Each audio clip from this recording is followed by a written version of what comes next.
to make sure it'll work, but lo siento. Give me a second. Let me share this to my Facebook page and I'll be back.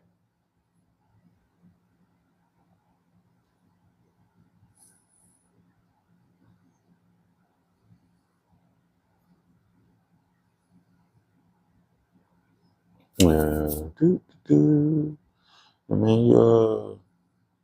okay, man, what you doing? I ain't on Streamlabs.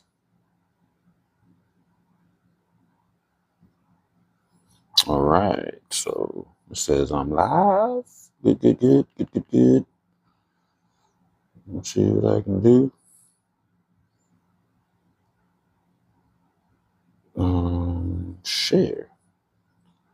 Share to my face box.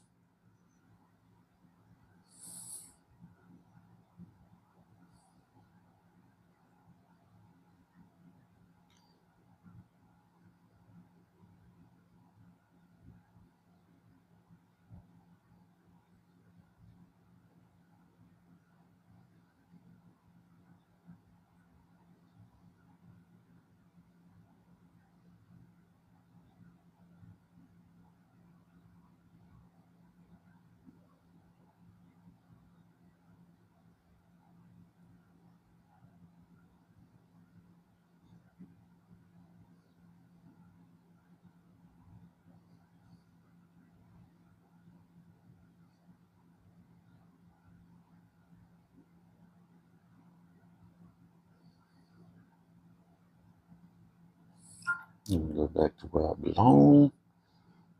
All right, gang. We're gonna get this party started. I ain't fully even set up either. Yeah, I'm trying to get some stuff together. Add a couple of new elements to my scene so I can keep it sexy. It's always lighting and stuff. Someone was kind enough to let me borrow this page turner, so we're gonna see how it works.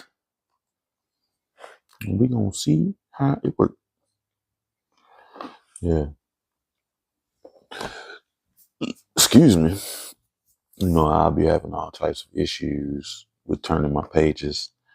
They turn 1,000 times and 1,000 times more. And what chapter were we on? Honestly, I gotta get back to the book.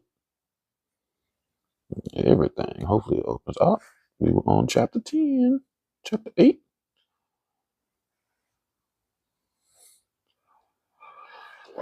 Yeah, so let's see how this thing works. I'm supposed to just put it on here. Is that it? I feel like I don't know what I'm doing.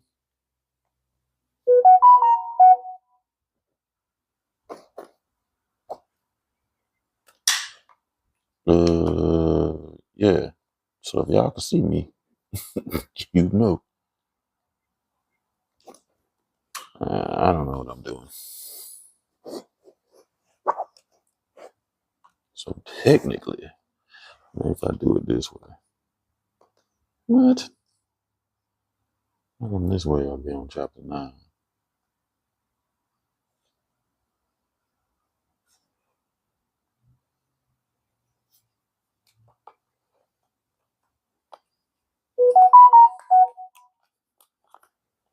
Yeah, so I'm supposed to just put this thing on the tablet.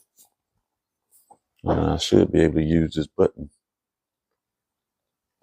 I hear it trying. Maybe I need some directions. It's definitely child proof. Do some rambling until I guess time start. Oh, no, I'm definitely doing something wrong. I was so excited to use this too. I thought I was going to be able to set my book up and I was going to be able to enjoy it. I probably need another training class. Maybe I put it on the side I needed to turn to. Wrong way. No, you're going backwards, bro. What? it's turning, but it's going backwards. Oh God, hold up. Yeah, you can't tell, but that is definitely backwards. Okay, so maybe if I put it to the other side, I see somebody watching. Maybe it's me because I definitely did go to my page when I do this. Yeah. Yeah, you see me over here struggling. I knew somebody was watching me embarrass myself. Thank you. This thing childproof. I promise you. Listen, and when they showed me, they made it seem like it was so simple. All they did was just, all you have to do is just put it on there like this, and then you just hit the button like this. And I was like, okay, cool. I can do that. Like I can definitely do that. Oh man, come on, man. What is you doing? Now I got split screens going on. Jesus Christ. Yeah, see, I should have just stuck with what I knew best. I'm gonna have to get another training class on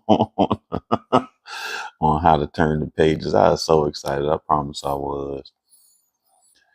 No, that murder.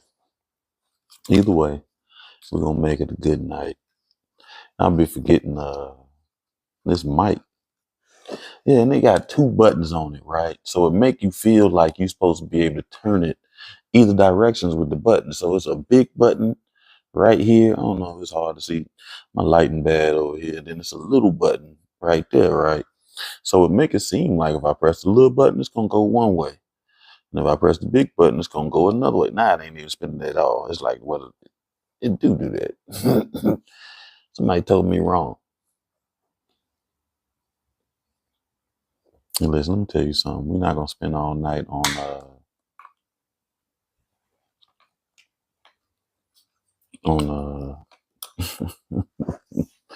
me figuring out how to work this thing. And this last hoorah. Then we're gonna start our night. And it's funny because they normally on, they probably joined it now. I see there's somebody else on there. If this you to let me borrow this thing, I've been embarrassing myself on my live. People been laughing. It blessed my heart. I know what that means. I'm from the South. That don't mean nothing good. I done put it on the book 5 times. It actually did turn the pages one time. And the one time it turned the pages, it was going backwards. So I was like, what? And that's the one thing that you said it don't do. Yeah, you can't go. I'm like, so how I go back pages? Well, you know what? You can't do that. Like what you mean I can't go back pages? That's bananas. I promise you just a second ago it was turning hella pages, maybe just dying. Oh well, I'm gonna worry about it a little later. All right, so I gotta make some space. I still got my put it on the other side. I done put it on both sides. Man, tell her. Make a comment. He been putting it on every side. Tell her. She think I ain't tried. I've been embarrassed. I done put it on this side. Oh, now see, now it's turning backwards again. There go that. Maybe it's dying. Maybe that's it. Because it'll move a little bit and then it won't. I didn't charge it up. See, now it ain't moving again. It was just turning hella pages, so it must be dying. We'll blame it on it's dying. Yeah, instead of somebody, somebody, I figure you gave it to me fully charged. Oh God, okay. Let me see. Yeah, so I added something new. Let me see what I got going on here. I'll be forgetting I'll be having gadgets and stuff in my place. So I think we're gonna try to we ain't did it in a long time. Remember when I try to spin my cameras around? Put it closer to the edge. So I gotta have it dangling off. So you gotta dangle out. Wait, yeah. So closer to the edge is what she said. So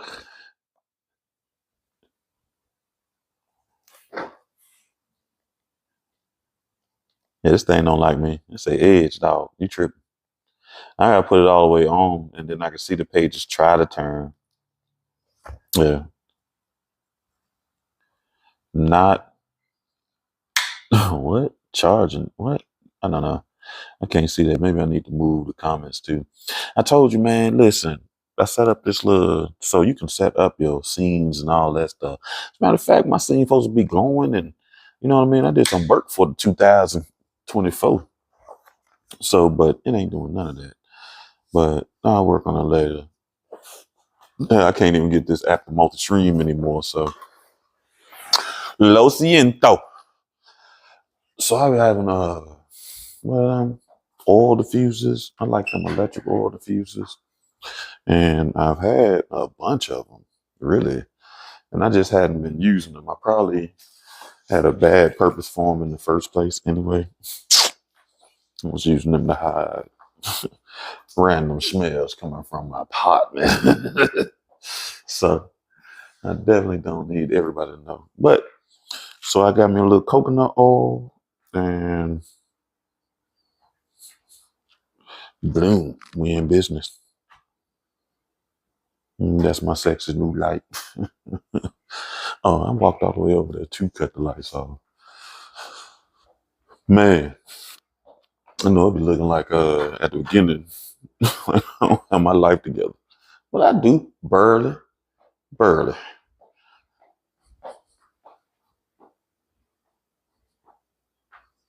Doop, doop.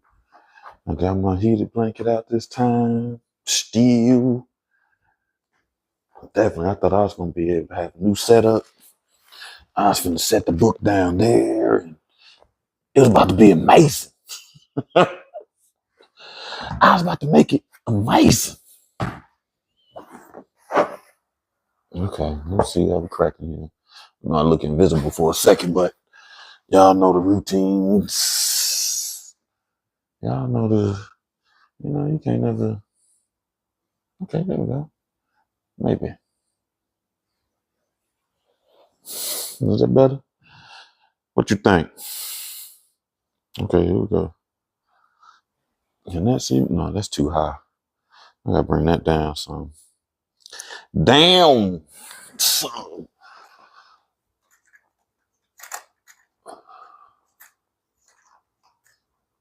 Mm.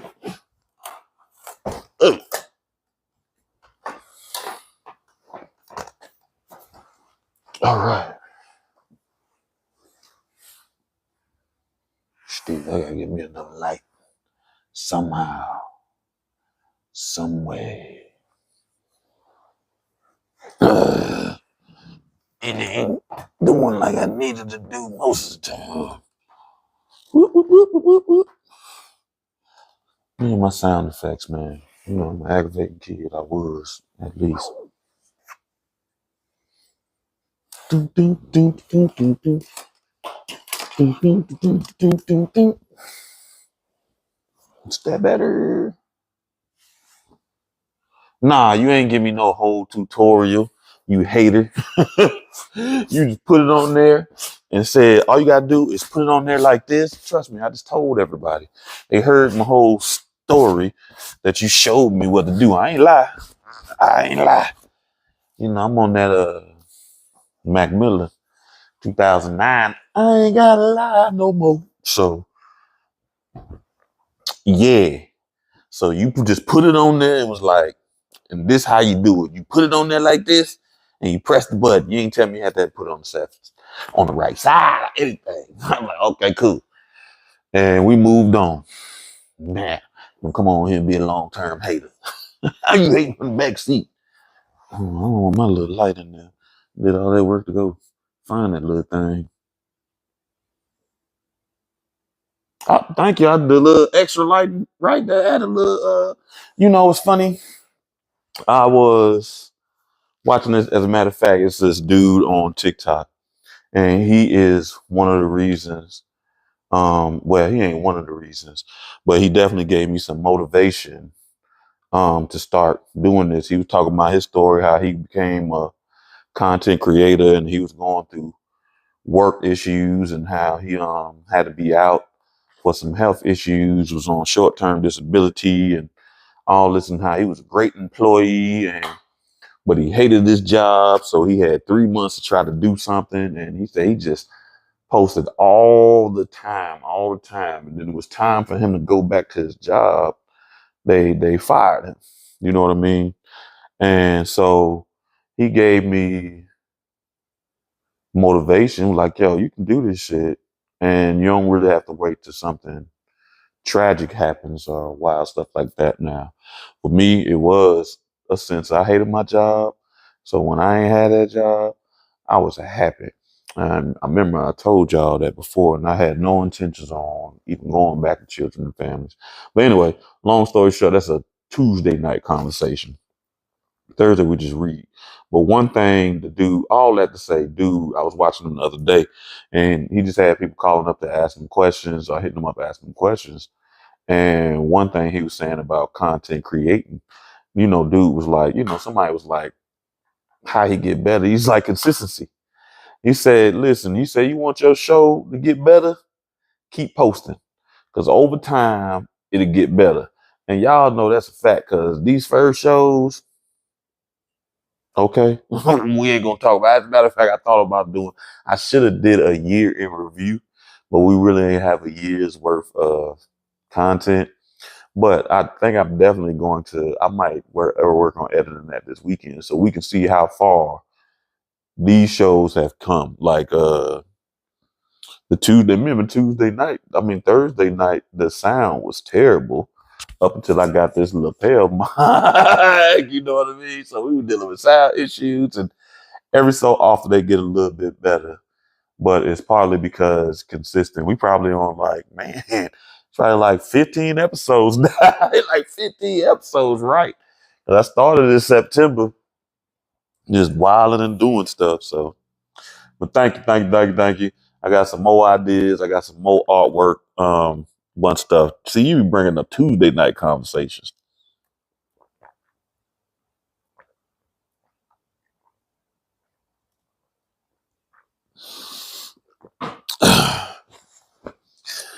All right, woo.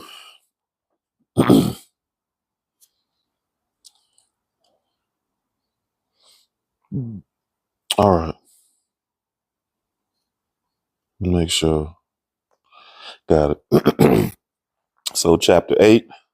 Thomas Tester was found. Thomas Tester, excuse me. Charles Thomas Tester found himself a castaway. First, Malone and Mr. Howard brushed him back from his building. He wouldn't be allowed inside the apartment until the coroner finished up, and the coroner hadn't arrived yet. Malone and Howard walked Tommy back to the crowd. The crowd parted around him, swallowed and digested him. In minutes, he'd be expelled at the far end of his block, surrounded by onlookers but undeniably alone. He walked without thinking, found himself in front of the Victoria Society. He went upstairs and the greeter recognized him now and let him pass. Tommy walked to the dining room, half full with an early lunch crowd, sat at the table in the one corner, far from the table where he'd eaten dinner with Otis just 4 days ago. Tessa stared at the table as if Otis might suddenly sit down, Malone and Howard having played an awful joke. Eventually, 3 men did sit at the table, so Tommy turned away. In time, Buckeye arrived. It seemed to be like luck, but really, the Victoria side greeter called Buckeye in.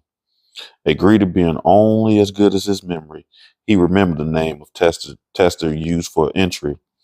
Before Buckeye sat with Tester, he checked in at the other tables, took numbers from those who wanted to play, and paid off one heavyset man whose number hit yesterday.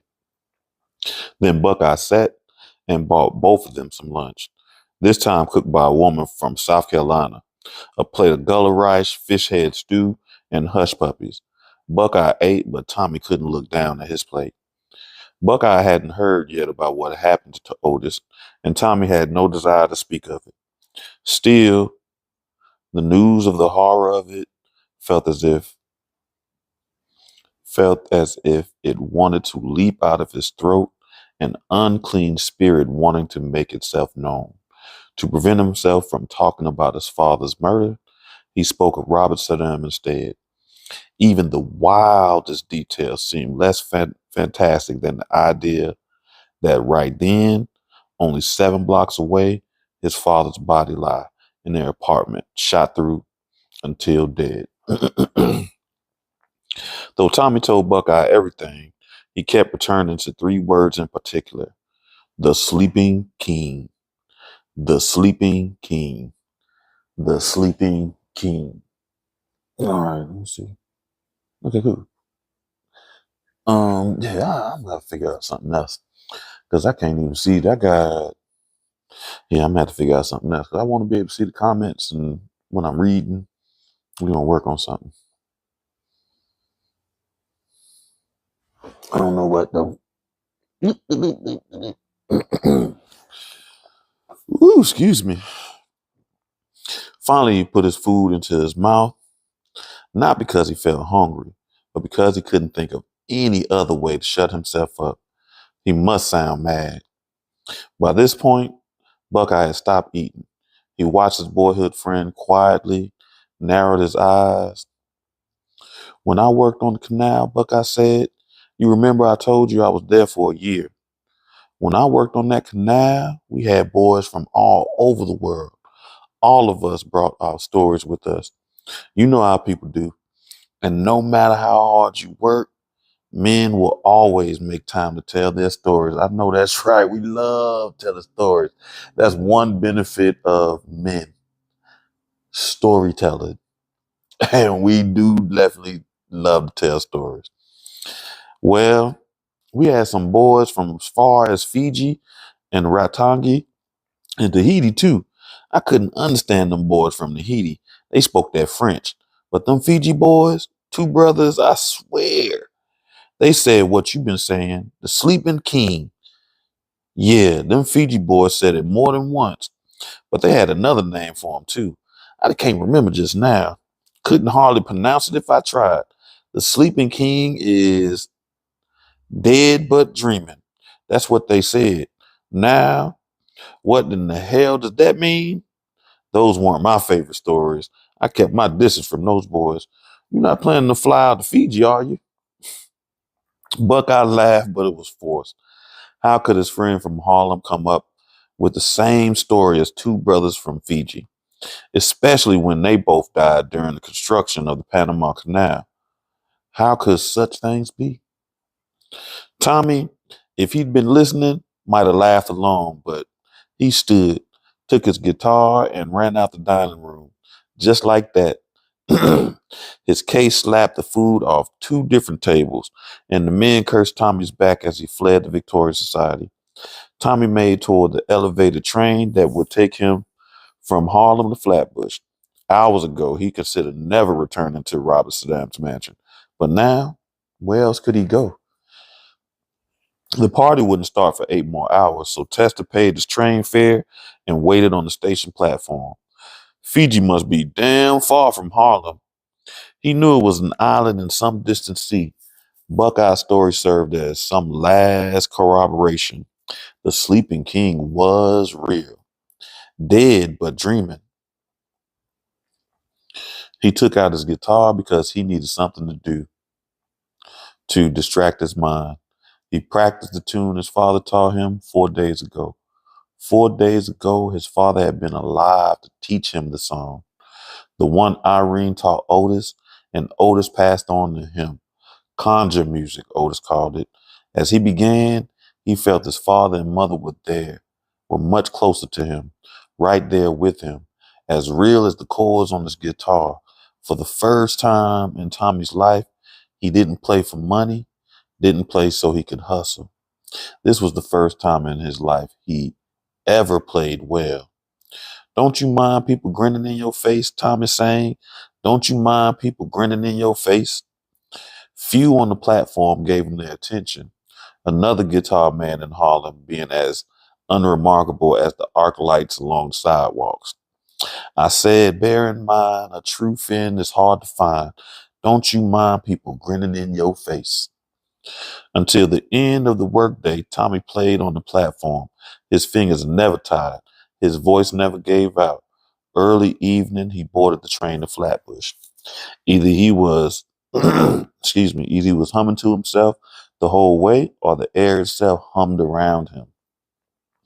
Probably a little bit of both. I can only imagine what types of energies he was carrying. Do, do, do, do. Some people know things about the universe that nobody ought to know, and can do things that nobody ought to do. Let me tell you something. I am one of those people. I should not be able to move your childhood your childhood trauma out your mouth so you could cry, but I can. Um, Doop, doop, doop. So Robert Saddam said it's 10:30. The party had been going on for hours, but Saddam had yet to gather the group's attention. Instead, he'd welcomed Testa early, and then an hour later, the guests arrived, men and women, and some in between. As varied a group as Saddam had promised, the party was held in the library. All the books had been cleared from the floor. In their place were banquet tables, high back chairs, serving carts with cut crystal bottles of liquor, not bootleg swill, and glasses to match. The room babbled with language, English and Spanish, French and Arabic, Chinese and Hindi, Egyptian and Greek, patois and pidgin. But the only music came from Tessa's guitar. Saddam set Tommy by the bank of tall windows. He played standing beside the great chair. He sang to himself and avoided the eyes of the other guests. Testa knew how to recognize a room full of roughnecks. I know that's right. He said he in there with the gangsters, the roughnecks. Testa knew how to recognize a room full of roughnecks. This bunch qualified. Saddam had hunted waterfronts and back alleys to find this crew of cutthroats. The kind of place Tommy imagined the Victorian Society would be was what these criminals called home sweet home. Testa played and played. It was the same tune he'd been singing since morning. He warped and rearranged it, sang the words for a time, then hummed along for a while, and returned to the words again. You know they'll grin in your face, Testa sang softly. They'll jump you up and down. Just as soon as your back is turned, they'll be trying to crush you down. I know that's right. His plan was interrupted only once. Robert Saddam came close and raised one hand to stop Testa strumming. He leaned in until his mouth was an inch from the guitar's ears. You're with me then, Saddam asked. I want to ask you before I address them. If I am Caesar, you are Octavius. Testa spoke, though his voice strained from all the singing and the words coming out hoarse whisper. To the end of this world, Testa said, I am with you. That's wild. That's wild. Uh, mm, mm. Robert Saddam stepped back and watched Tommy Testa's face solemnly. Testa couldn't be sure what expression his own face held. Had he said the right thing? He spoke the truth. It would have to do. Finally, Robert Saddam turned away, grinning to the crowd, and he slapped the top of the great chair forcefully. The men and women in the room became silent. When he sat in the great chair, the guests found places at the banquet table. Saddam flicked his hand to send Testa away. No one allowed in the spotlight but him. Tommy wasn't sure where to go, so he walked to the far end of the library and posted himself near the double doors. Then Robert Saddam leaned forward and spoke. Some people know things about the universe that nobody ought to know, and can do things that nobody ought to be able to do. He said, I am one of those few. Let me show you. Saddam turned to the tall windows. Night out now, and the lights of the bright library turned to panes in the screens, just as they had before. Testa watched the crowd of 50 gangsters. He wished to see their reactions as Saddam's magic played. Your people are forced to live in mazes of hybrid squalor, Saddam began. But what if you could change that? The image in the windows turned a deep green, the color of the sea as seen from the sky. So they were outside now. Saddam could do that just that fast. Tester lifted his hands and played, hardly touching the strings, no singing. Saddam looked up and seemed pleased. That music be wildin', I promise you. I use music to heal.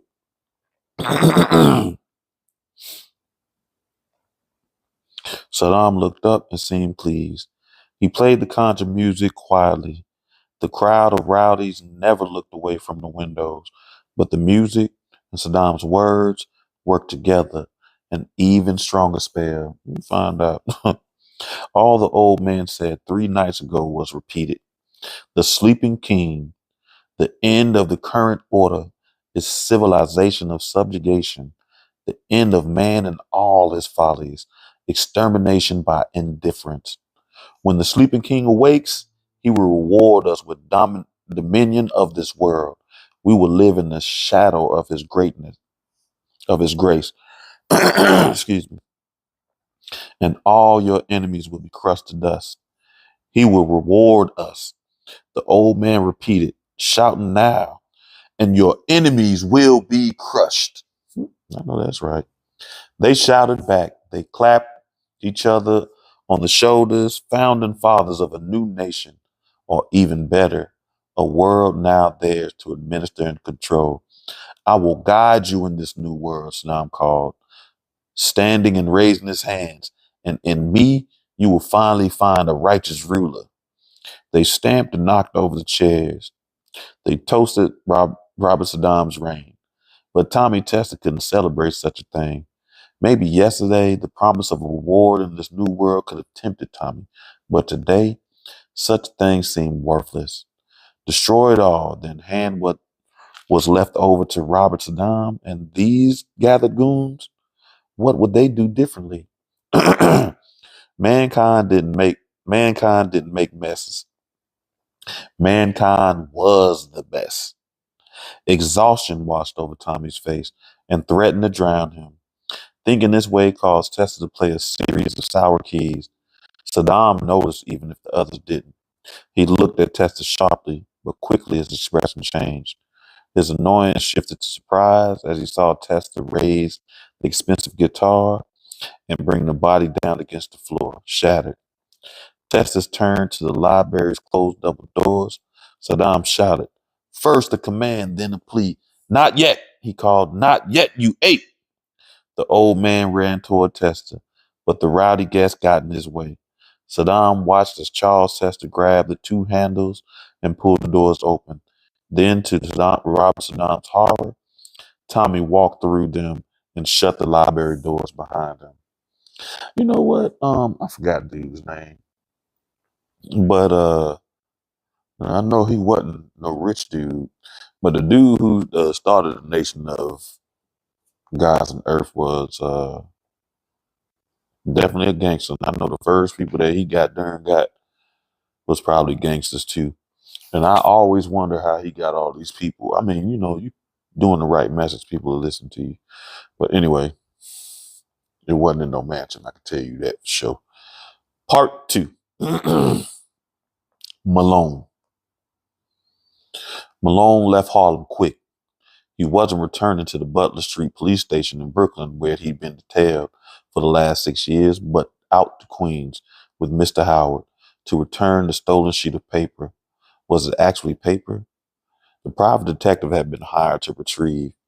The two men watched the Negro guitarist stumble off after being informed of his father's death. Then Malone made a point of thanking the Harlem detectives who called him in one more time. They'd reached out to Malone as soon as they took Mr. Howard's statement. It was possible Mr. Howard dropped Malone's name and a handful of bills to make this phone call happen, but Malone made sure not to ask. Malone arrived and was shown all the courtesy of a fellow New York City detective. He vouched for Mr. Howard's character, though in fact he thought very little of it. As soon enough, the four men set in the Tester's kitchen, sharing tales about Harlem crime versus Brooklyn crime. Mr. Howard relayed stories of his scrapes as lawman down in Texas long ago. They had a good time. In the back room, the body of the old Negro remained face down on the floor where he died. The man had been shot 11 times, propelled off his mattress into the wall, but his old guitar hadn't been damaged at all. The only sign it even belonged at this crime scene was the blood that stained the neck of the instrument. As the four men sat in the kitchen, they agreed the guitar didn't need to be taken as evidence. Everything was settled as casually as that. And that's bananas. They should have took it as evidence because that's what he's trying to say. He had a gun. Now, Malone and Mr. Howard made for the 143rd Street entrance. They found themselves on the same train platform where the Negro son of the deceased stood playing his guitar. Even Mr. Howard seemed troubled by the reappearance. So the two men waited at the southern end of the platform. The Negro guitarist never opened his eyes while he performed. Malone couldn't guess the man was headed back to Saddam's mansion for the party that night. If he'd known, he would have followed him rather than take the trip out to Myatt's home. Malone and Mr. Howard never spoke on the train ride out to Queens, and on the walk, their conversation remained clipped, nothing like the other. They worked together because they both had been called in on the Saddam affair, not that they were making much progress. Malone secretly felt a certain sympathy for Robert Saddam and disgust for the family working so hard to manufacture some pretense for separating the old man from his wealth. If Saddam wanted to spend his money and time seeking more orphic knowledge of the world, what business is it to them? Perhaps Malone felt special sympathy because he too had a certain sensitivity. Ever since childhood, he'd felt sure there was more to his world than what we could touch, taste, and see. His time as a detective made him sure of this. Hidden motivations, spectral meanings, a certain subset of crimes always offer such things. Most of the time, his job allowed him to see petty desperation and conniving, but on occasion, he bore witness to clues in a greater mystery. For instance, the enigma waiting behind the front door of the cottage in Flushing, Queens. As he and Mr. Howard approached that place, anxiety assaulted Detective Malone. He began he became rigid, even as Mr. Howard seemed at ease. As they approached the front door of Myatt's home, the air became muggy and charged. While Malone at his collar and cleared his throat, while Malone pulled at his collar and cleared his throat, Mr. Howard remained roundly ignorant. He seemed to be in a good mood, like an enormous dog, gleeful and wild. Mr. Howard reached the door and instead of knocking, he kicked. The door shook and Malone trembled too. Be careful there, he wanted to warn, but Mr. Howard wasn't the sort to heed or heal. I know that's right. He always extra rough. As the sound of footsteps approached, Malone swept a hand through his hair and touched at his collar. Mr. Howard simply kicked the door again. He turned back to Malone, shook his head when he saw Malone looking stricken. He pinched his lips as if he'd started kicking the sensitive detective. The door opened and an old woman stood at the threshold. Mr. Howard spoke quickly. You're not fast on your feet, he said. I was about to leave. Malone nearly gasped. Was it Mr. Howard's tone, his words, or the glimpse of the old woman who'd opened the doorway just enough? Since Malone stood further back from the house than Mr. Howard, he saw her silhouette inside. At the doorway, a stooped, slim woman had appeared, her nose prominent, hair pulled back tightly. But behind that woman, Malone swore he saw what? More of her. Some great bulk trailed behind her, off into the distance of the gloomy front hall. Nearly anyone else, one's not so sensitive, so attuned, would have dismissed this as a trick of the shadows. But a bit of bent light. Insensitive minds always dispel true knowledge. That is the truth. They'll see stuff like even I've been like that. I used to be one of those people that dream. If I dream it, it's gonna mess around and come true. in some form or fashion. And I'm like, it ain't about to happen. And it would happen. But now I'm sensitive. So insensitive minds always dispel true knowledge. But Malone couldn't ignore the sense of her length, of largeness behind the figure of this woman at the door. Not a second presence, but the rest of hers. I know that's right. Malone brushed his hair back again, if only to disguise the quivering of his right hand.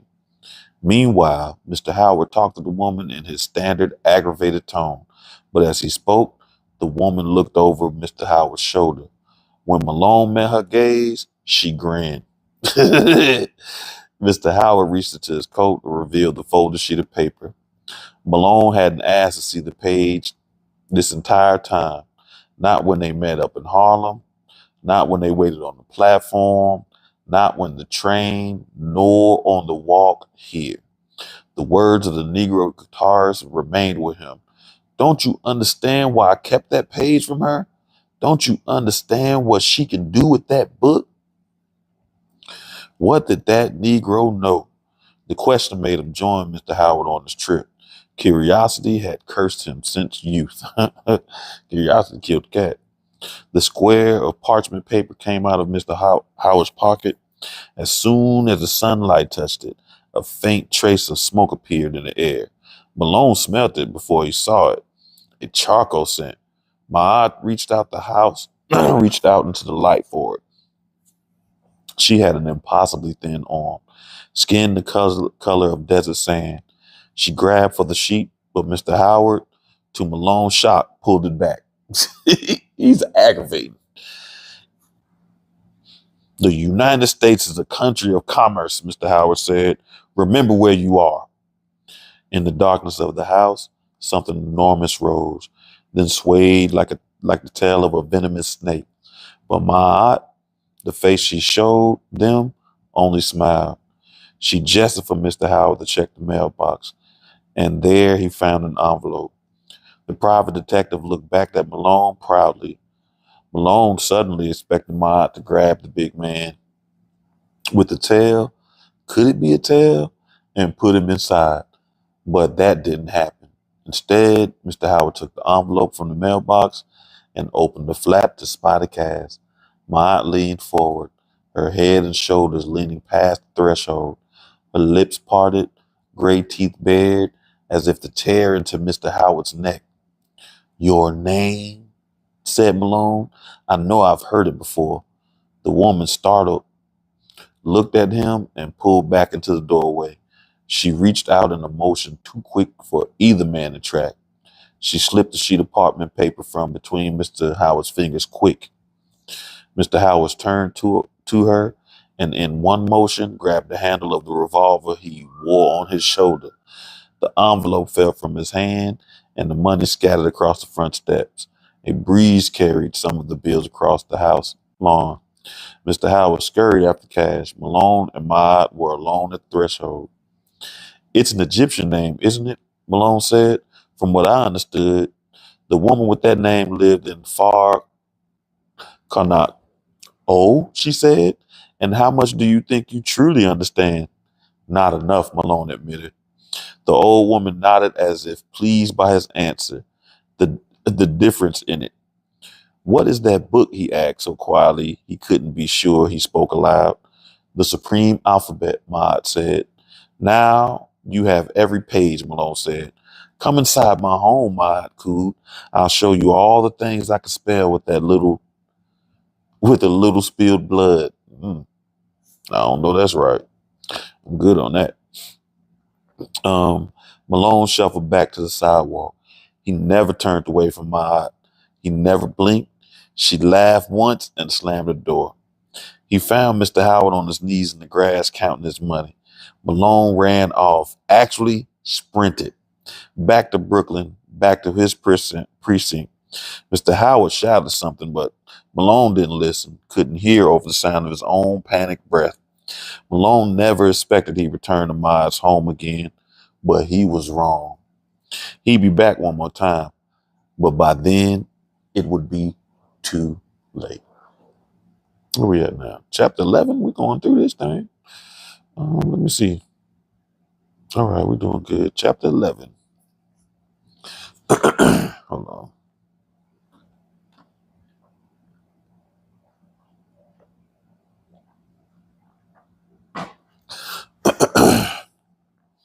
The Saddam case came to a close, at least for those three litigious relatives.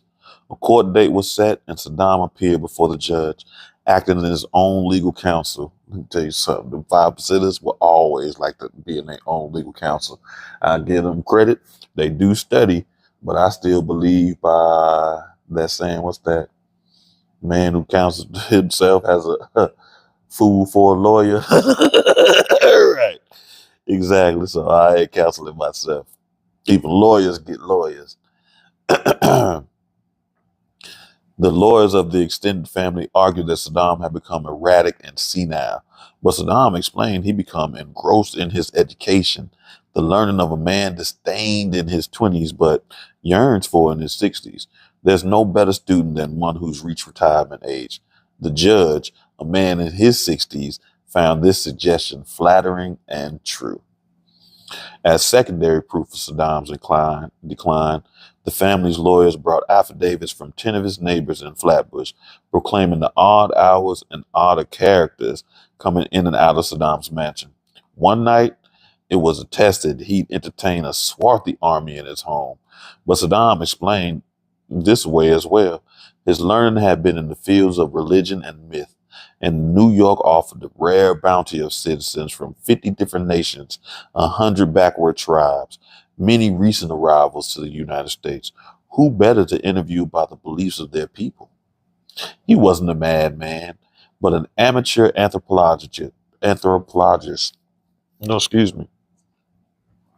If he was too old to travel the world anymore, well, New York brought that world to him. Malone attended the trial each day, and when Saddam explained his esoteric interests, he felt affected with an A. Affected for the old man.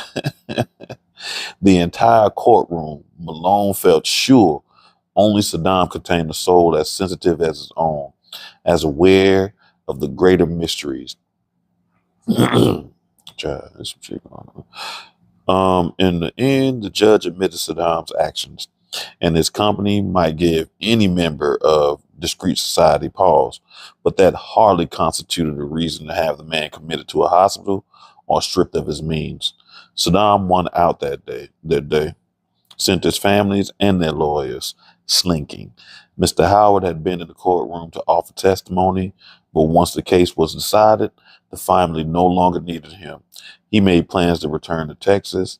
He and Malone shared no tearful goodbyes. A handshake was all, and good riddance. Malone's superiors returned him to regular duties in Brooklyn, and it was this return to his usual routine that oddly brought Malone back in contact with Robert Saddam. It had to, with Malone's work on the illegal immigrant beat. And all this stuff definitely did start in Brooklyn too, when you learn the history of 5%ers. It's funny. Not fun like haha, but funny, like ironic. The legal immigrants of Europe, Germany, and English, Scottish and Italian, Jewish, French, Irish, Scandinavian, all were welcomed through the immigration center on Ellis Island. A number of Chinese were permitted through this channel as well. But what about the rest?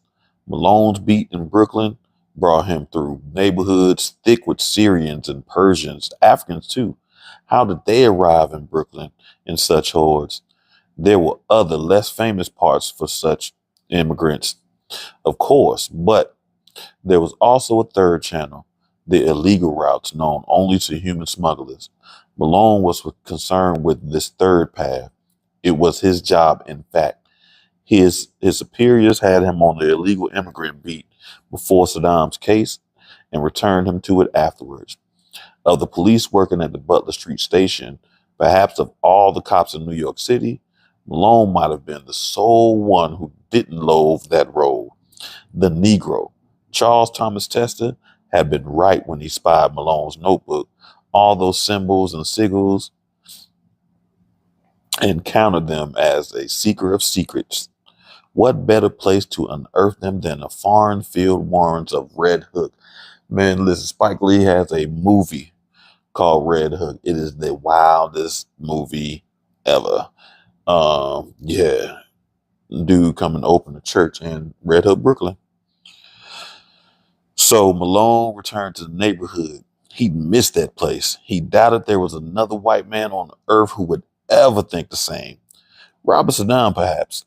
These people, their superstitions and lowly faiths, were the lead a higher mind might transmute into the pure gold of cosmic wisdom. When Malone strode the streets of Red Hook, he often found himself the one white man in the whole neighborhood. They were used to him there, and in that way, he became invisible. They spoke freely around him, if not always to him, and Malone's notepad filled with their lore. The denizens knew he was NYPD detective as well, which brought him protection on even the grimiest blocks. He also ignored petty crime. He never rousted the boys for smoking fragrant cigarettes, weed. He expended no energy breaking up the rooms where the bootleg liquor was sold. Why would it matter to him if men and women in those rooms risked blindness or death for inebriation? There were police squads keeping an eye on such activities. Rage came if a local political office was up for auction. And even then, after a few photos and exchange of many dollars, the criminals were set free. In this way, Red Hook ran efficiently. Its crimes quarantined. This was all society demanded of such neighborhoods. After a week back on patrol, Malone making conversations where he could, and sitting quietly in diners, eavesdropping on adjacent booths, he heard one name repeated more and more often: Robert Saddam. Soon enough, Robert Saddam became the sole topic of conversation in diners of Red Hook, heard from the clusters of clove-scented young men on the corners. Even the women who had leaned out the tenement windows and spoke to each other across the streets and alleyways were invoking a name. Within weeks, it seemed as if all of Red Hook was speaking with one voice, repeating a single surname: Chatnit, Saddam, Saddam, Saddam. Chapter 12. Let's see. What time is it? Okay. All right, we might be able to finish this next week for sure. Chapter 12. We got to work on a new book, guys. So leave some suggestions. Do, do, do. Malone took the initiative to travel out to Flatbush. A pleasant morning for travel, and a short walk to the Saddam mansion. Malone entered the grounds and climbed the porch steps. He knocked for a time, but no one came. He traveled the perimeter of the home trying to spot a light, an open window, some sign of Saddam. But the mansion had an air of abandonment, a body after the loss of his soul. Finally, Malone found windows of the great library. Though tall, Malone still had to stretch to peek in. The shelves of the library, every one sat empty. Nothing in the room save what? Nothing in the room save a single great chair. Okay, cool. Save a single great chair. Turned so his back faced Malone. His arm strained, pulling himself higher onto the ledge. In the shadow of the chair, on the floor, he saw a pair of shoes. At least he thought he did. Someone sitting there or propped up. Malone grunted like some beast at the exertion of holding himself up. His arms trembling, his back tight. A shadow or heels of man's shoes? He wanted to tap the glass, but he needed both hands to balance. Then the shoes slightly shifted, as if the person in the chair was someone really there, was bracing to stand up. Malone's throat closed up. He strained but held on. Now the chair in the room jostled. He was sure of it. The body in the chair was rising. Malone threw his elbows on the edge. How could Robert Saddam not have heard Malone at the window? What proof did he have that was Robert Saddam at all? Rippling through the thick panes of glass. What? Excuse me. Malone heard a man's voice, or really more a vibration, rippling through the thick panes of glass. Malone couldn't decipher the words, but sensed a mountain rhythm, an incantation. Then Detective Thomas F. Malone got grabbed. One powerful grip on the back of Malone's coat. He fell from the window and back into the grass. A pair of very young men in uniform stood over him. One officer kicked Malone in the ribs. The other squatted, brought a knee down on Malone's chest, thrust a hand through Malone's pockets. The officer found Malone's service revolver, but in a rush of discovery, didn't recognize it as such. Gun, he said to his partner. What else you got? He shouted at Malone. The second officer kicked Malone again, barked about robbery, criminal trespass. Then the other officer, with his knee on Malone's chest, found Malone's detective badge. This changed the tone of conversation. For instant, a conversation actually began, as did apologies. The two patrolmen helped Malone to his feet. The one who'd done the kicking continued to apologize, but Malone only demanded a boost. The pair looked confused, but the kicker did as instructed. He hoisted Malone. Malone peered into the library. Not only was the figure in the chair gone, but the chair had disappeared too. All right, 7:50. We can knock out chapter 13 and then we'll wrap it up. That'll give us about, what was on 8? 1, 2, 3, 4, 5, 6. 1, 2, 3, 4, 5. All right, so that'll give us 6 chapters to read tomorrow, too. I mean, not tomorrow, but next Tuesday. Next Thursday. Jesus Christ. The next morning, Malone returned to Red Hook, but now he only found silence. When he showed himself, the streets went mum. A curtain of silence fell between him and the residents. The young men on the corners huddled closer, opened their mouths only when it was their turn to inhale. The women hanging out their windows shut their lips when Malone passed. When he sat in the diner booth, the men, day-long regulars, paid their bills and fled. Seemed like all of Red Hook had been warned to stay away from Malone. Was this because he snooped at Saddam's home? This meant Malone had to do something he detested. He had to consult the other police who worked Red Hook. Malone liked being a policeman, but he himself quite distinct for almost all the other cops. He tried in his first 2 years on the job to make friends with the other men, but they cackled when he broached the subjects that mattered most to him.